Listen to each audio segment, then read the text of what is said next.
दोस्तों, अपोलो 11 के खलाबाजों को लैंडिंग से पहले गैर मुतवक्के मसाइल का सामना करना पड़ा था। One small step for man, one giant leap for Mankind.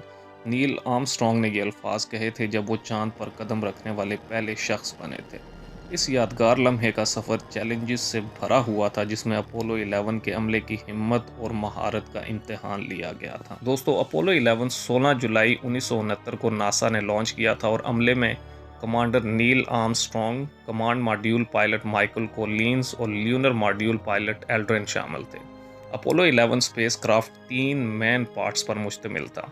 Number 1, command module. ये एस्ट्रोनॉट के लिए लिविंग क्वार्टर था और यही वो वाहिद हिस्सा था जिसने ज़मीन पर वापस आना था। Number 2, service module. ये वो हिस्सा था जिसमें फ्यूल, ऑक्सीजन, वाटर वगैरह था। और लास्ट में ल्यूनर मॉड्यूल। ये वहीकल थी जिसने नील आर्मस्ट्रॉन्ग और एल्ड्रिन को मून के सरफेस पर लेकर जाना था और वापस ल्यूनर ऑर्बिट में लेकर आना था। दोस्तों, अपोलो 11 को चांद की सतह तक लैंड करने में बहुत सारे मसाइल का सामना करना पड़ा। मिसाल के तौर पर जब वो ल्यूनर मॉड्यूल की मदद से मून पर लैंड करने वाले थे तो इनको गैर मुतवक्के कंप्यूटर के अलार्म्स का सामना करना पड़ा। ल्यूनर मॉड्यूल के कंप्यूटर ओवरलोड की वजह से ये अलार्म बजा रहे थे, क्योंकि कंप्यूटर अपनी हैसियत से ज़्यादा इंफॉर्मेशन को प्रोसेस और टास्क परफॉर्म कर रहा था। मगर एस्ट्रोनॉट्स ने रिपोर्ट किया कि अलार्म के बावजूद एलएम नॉर्मल फंक्शन कर रहा है और अलार्म ये भी नहीं बता रहे कि इशू क्या है और फ्यूल भी ख़त्म हो रहा है। दोस्तों, इन अलार्म्स के बावजूद एस्ट्रोनॉट्स और मिशन कंट्रोलर ने लैंडिंग के मिशन को आगे बढ़ाने का फैसला किया। ये रिस्की था, मगर वो कामयाबी से मून के सरफेस पर लैंड कर गए। चांद की ग्रेविटी ज़मीन की ग्रेविटी की तरह यूनिफॉर्म नहीं है, क्योंकि चांद के पास मस्कन्स यानी मास कंसंट्रेशन रेंजेस हैं जहां पर डेंसिटी हाई होती है।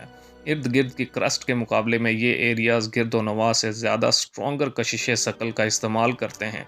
इनके बारे में ख्याल किया जाता है कि अरबों साल पहले बड़े एस्ट्रॉइड और कमेंट्स के हिट होने की वजह से चांद की खासी मिकदार उड़ गई थी।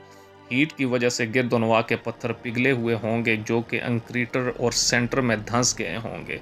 जब ये ठंडे हुए तो इन्होंने चांद पर मैसिव डेंसर लेयर को फॉर्म कर दिया, जिसको हम मस्कन्स कहते हैं। दोस्तों, मस्कन्स ने एलम की ट्रेजेक्ट्री में गैर मुतवक्के डेविएशंस काज की, जिसकी वजह से एस्ट्रोनॉट्स को खुद मैनुअली एडजस्टमेंट करनी पड़ी। नासा ने मून के एक्वेटर पर लैंडिंग साइट को सेलेक्ट किया हुआ था, जो कि बड़े बड़े पत्थरों से फ्री थी। मगर बदकिस्मती से जब वो लैंड होने वाले थे तो लैंडिंग साइट पर बहुत सारे पत्थर और फुटबॉल फील्ड साइज जितना बड़ा क्रिएटर था। आर्मस्ट्रॉन्ग ने कंट्रोल लिया और सेफ लैंडिंग सपोर्ट पर लैंड किया। इन सब चैलेंजेस के बावजूद अपोलो 11 मिशन कामयाब रहा और एस्ट्रोनॉट्स सेफली ज़मीन पर वापस भी आ गए।